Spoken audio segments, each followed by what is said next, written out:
you admit that there is the sense of the personal sense, the personal verb to value things, and Yeah, well, again, the argument again is just to make a distinction between the, this response video to Hoffaday, obviously. He kept his short. I'll try to keep mine short, but I don't think it's going to be short. Anyway, look, there's a difference between, the stuff we personally value. Like if I value, a baseball team winning the World Series, or I value, some sort of trinkets or things, that I value. You called me a thing. Yeah, I called you a thing. Um, yeah. So those are personal things. Those are, things we are attached to, and we have, attachments to, and they create sensations in us. And those sensations are what I'm saying have value. The value is in our feelings, not necessarily in the things that make us feel. I've said that over and over and over again. So again, I'm arguing that there are certain philosophical perspectives on this nature of feeling things that is the subject, not so much the individual things that make us feel. There are things that are generic to all people. Everybody can hate an AIDS virus. Everybody can, there are common things, and then there are things for which we have nuances of personal sensitivities and sensibilities that decide whether we like something or dislike something. Those are different. Again, but to say all of our valuing is a subjective valuing, I'm saying no. Of course, some of them are in different categories. So I'll show you. I have written something, so I will go through that when we're finished here. find things valuable in the personal sense, and that there is the intrinsic value sense. Now the question is can you reason from the personal sense to the intrinsic sense? Well, again, I'm not going to reason from a personal subjective feeling, the thing that a psychology. I'll say that yes, you can understand value as a function. You can understand that we have states of being and they can be good and bad. That's different than having a good or bad feeling. Again, we're not talking about what you feel about something. We're not talking, we could talk about how nutritious a food is. We're not going to be talking about whether you think it tastes good or not. That's not the subject, in my opinion. Your subjective causes for feeling are different than the fact that you feel. I don't know how many times I have to go over that. If you can, how do you do it? I don't think you can. That's no. Yeah, all I'm saying is you can logically. Well, let's do it. So you're saying I can't do it, and I'm saying the logic seems pretty simple to me. So this is what it does. I feel. I do. I feel. I feel good, comfortable. I feel bad, uncomfortable. So those are two ways I can feel, good or bad. All right, and I'm educated by that circumstance. So let's not forget, I'm doing it, but I'm also informed by it.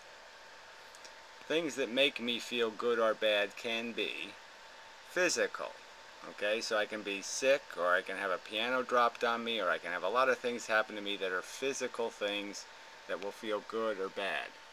The sensations will be physical. There won't be much brain involved at all. It will be a very rudimentary and reflexive reaction of feeling bad because something is broken or something's quite mechanical has gone wrong. Then you can have psychological, like the home team wins the big game, and that can make me happy. Not me, but of course a human. Or, in your case, Daddy gets dead. I didn't throw that in for that purpose, but, I'm sorry. But see, that's, I did it that grotesquely just to point out that it's all psychological, right? Clearly, when somebody else dies, how you feel isn't going to fix it, isn't going to make them alive again, isn't going to do anything. They're dead. That's just the way it is. And the only thing that exists is your psychological reaction. You can feel good about the time you had with them, or you can feel bad because of the time you're going to miss them in the future. You could feel good because they gave you an ability to navigate the world and a strength, or you can feel bad that, oh shit, what do I do? I'm totally dependent on them existing for me to exist, or something like that. I'm just saying that, but it's a psychological reaction. And then there's philosophical reactions.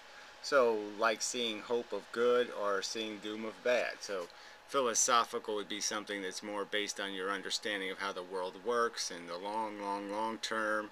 And you could envision your great-great-grandchildren, and that would be sort of in a philosophical context. And certainly there'd be psychological elements that your philosophy would be feeding visions to your psychology, and then your psychology feeds them to your visceral reaction mechanism. But this is the chain of the feeding. So you can feed from the top, or you can feed from the bottom. And obviously, I think logically we know that the top is where the good stuff is, and the bottom is where the moron is. Okay, so that's the circumstance.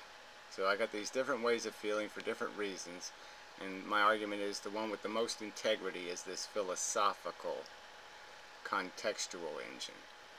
So I logically deduce that I shouldn't feel bad unnecessarily or without good cause. So I know the feeling is bad, it's negative in and of itself. Whether it makes me want to run away or makes me want to do some physical reaction doesn't really matter. The thing is, it's a bad sensation, it's a bad event, it's a bad experience. And so I shouldn't have, I could replace this with the word experience. So I logically deduce that I shouldn't have bad experiences without good cause. And then I logically deduce that other people, mammals, other brains of sufficient neural capacity are basically just like me. So the word basically I probably should have bolded or capitalized or something, because it's just the basic argument. The argument is they have all the necessary parts that are important, which is the sensations they feel. So just like me, and therefore, okay, protecting them from feeling bad unnecessarily or without good cause is just as good as me not feeling bad unnecessarily.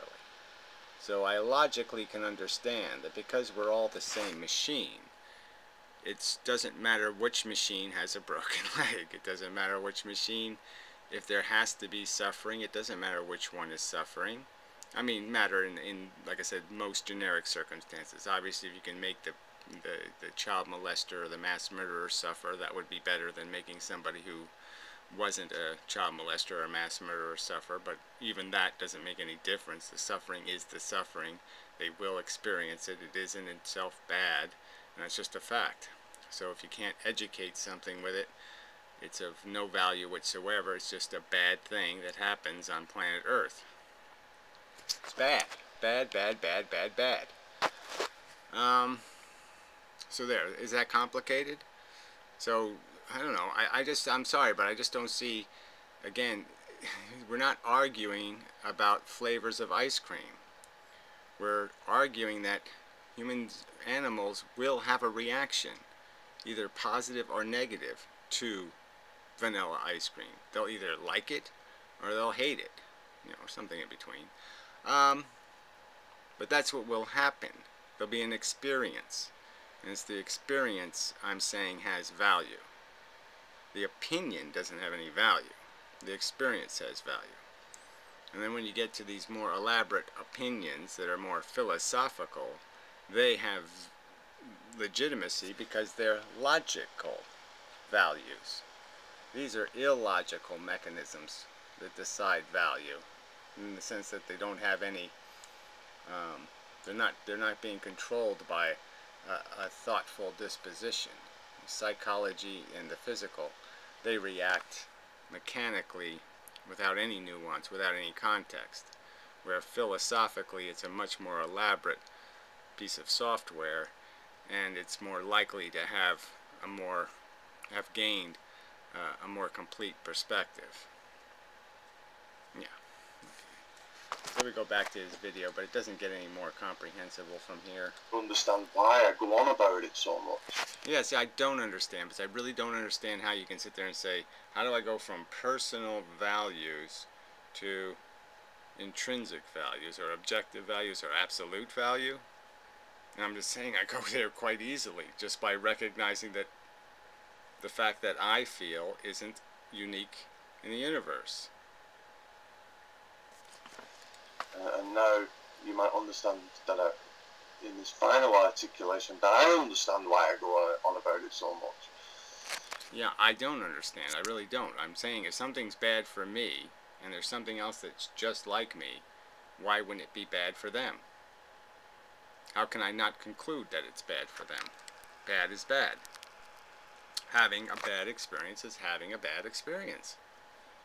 It isn't a good experience because they're having it, or a necessary experience, or a experience for good cause. If you can't, is the intrinsic value definition, because we have clear definitions, and there are definitions for the personal valuation, is it also a definition? See, well, you're going to keep calling the fact that polio creates symptoms that make me feel terrible. You're going to keep calling that some value projection. You're going to keep saying that that's an opinion of my body. And I'm going to keep trying to explain to you it's an experience. Having polio is an experience. You experience the bad. It is the bad that makes you repulse. It is not the polio that is intrinsically repulsive. The polio is intrinsically bad, and it is the badness of the symptoms that is intrinsically repulsive.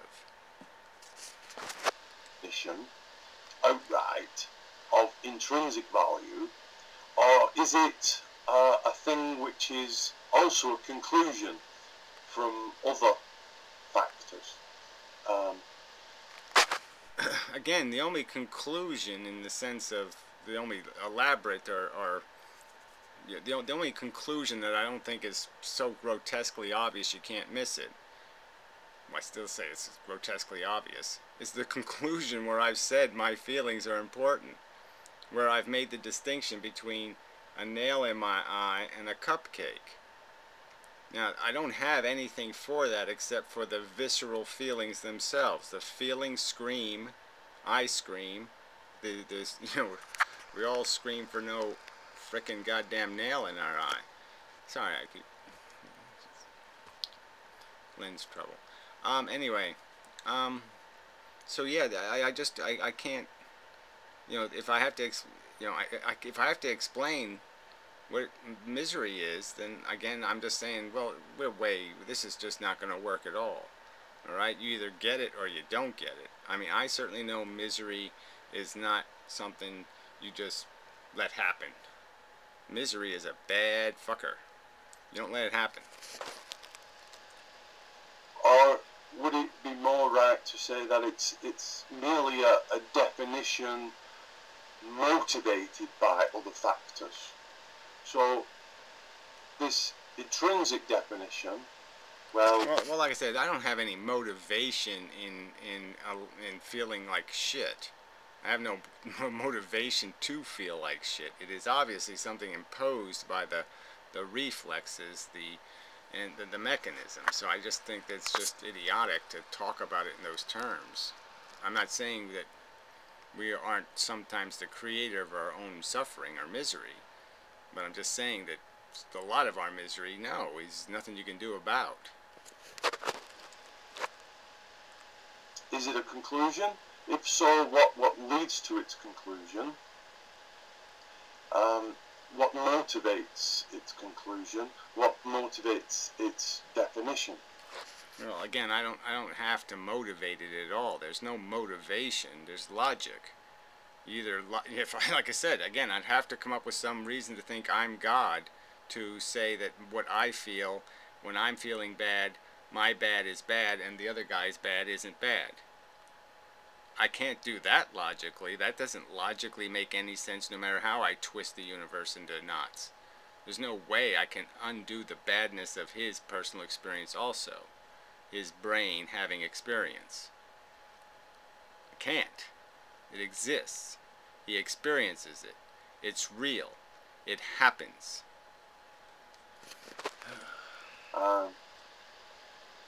What is its definition? The definition is that it just doesn't matter who it's happening to. I can logically understand that. I see myself as a pawn on a chessboard. I can recognize I'm not better than any of the other pawns. I can recognize that if I'm going to discuss our jeopardy, it has to be our jeopardy. If I'm going to discuss our raw deal, it has to be our raw deal. There's no point in me talking about my circumstance because the circumstance is shared by all of us.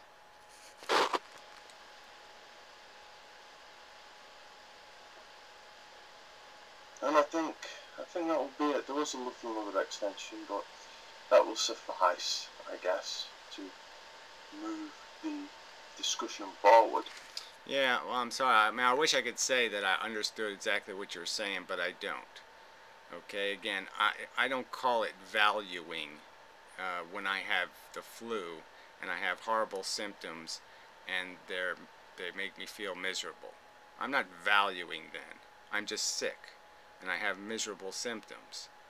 I'm valuing when I say I like smoking, or when I say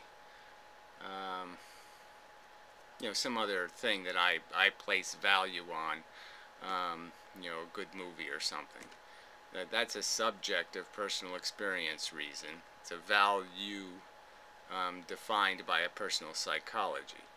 The fact, though, that I have a good time smoking and a good time watching a movie is a fact. If I was having a bad time doing those things, the judgment of bad might mean nothing.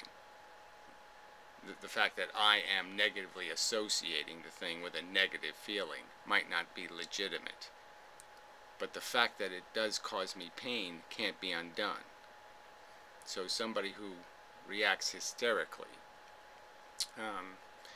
you know, to their favorite dish getting broken, you could argue that they're just causing themselves a bunch of pain over shit. You could say it's a stupid value system they have where they worry more about a plate than, you know, important things in life. But the fact that they're in pain isn't changed. The fact that the reason why they are miserable is stupid doesn't change the fact that they are miserable. Enough. Okay. But yeah, we're just not speaking the same language because I didn't understand. I just can't. Personally valuing is not what we're talking about. We're not talking about what we personally value. We're talking about the sensations that fall into the category of good and bad. And what is their value? What is their significance? What is the significance of the sensations in and of themselves? Thank you very much.